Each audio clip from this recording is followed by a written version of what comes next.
Hello. Isang magandang araw sa atin lahat. Ako po si Dr. Rene E. Opreneo, kumakatawan sa party list na ang pangalan ARISE o Bangon, Alliance for Resilience, Integrity, Sustainability, and Empowerment. Ako po ay matagal nang kumikilo sa hanay ng mga magsasaka, manggagawa, at saka mga home-based workers. At gayon din po, yun din po ang latag ng aming ARISE. Kami po ay may mga kasamahan sa Central Luzon na nakikibakan, panahong hukbarahab, gayon din po sa Kabikulan, mga magniniyog, at mga gayon din po sa Mindanao, sa Southern Mindanao. Kumikilos kami sa Davao, dyan sa Dicos, North Cotabato, kaugnay sa pagpapalakas ng mga kooperatiba ng mga magniniyog, at saka din po doon sa bandang Santo Tomas, Panabo, yan pong samahan ng mga nasa plantation workers. Meron din po kami sa Iloilo, Patamaba, home-based workers, at saka mga mangingisda, at yun po. So, gayon pa man, malawak ang latag namin, pero hindi ho tulad ng ibang grupo.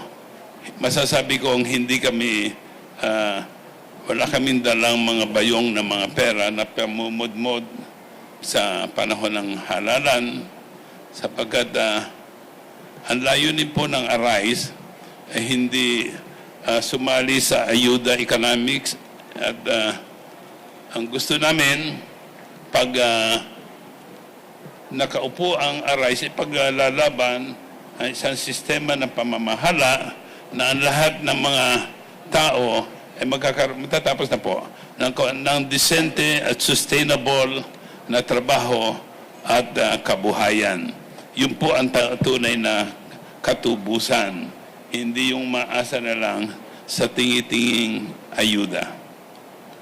So, kaya ang gusto namin, mangyayari ito kung meron talagang tunay na pagbabalangkas ng lipunan at ekonomiya na medyo...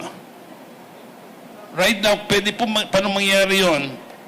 Meron na ho tayong mga trilyonaryong mga Pilipino na kung sila ay susunod sa equitable taxation and equitable distribution of income, malaking investment yan sa pagbabago ng takbo ng ekonomiya. Sapat lalo na next year, meron po mga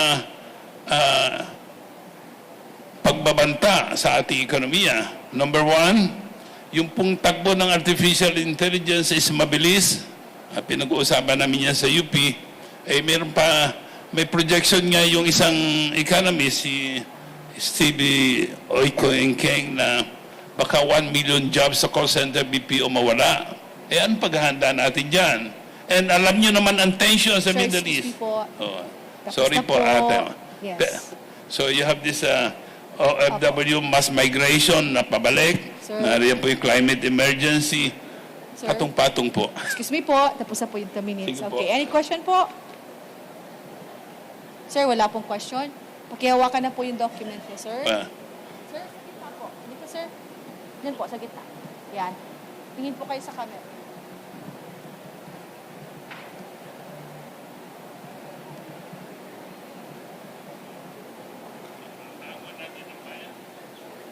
Okay, maraming salamat po. Dito na kayo, sir, dadaan.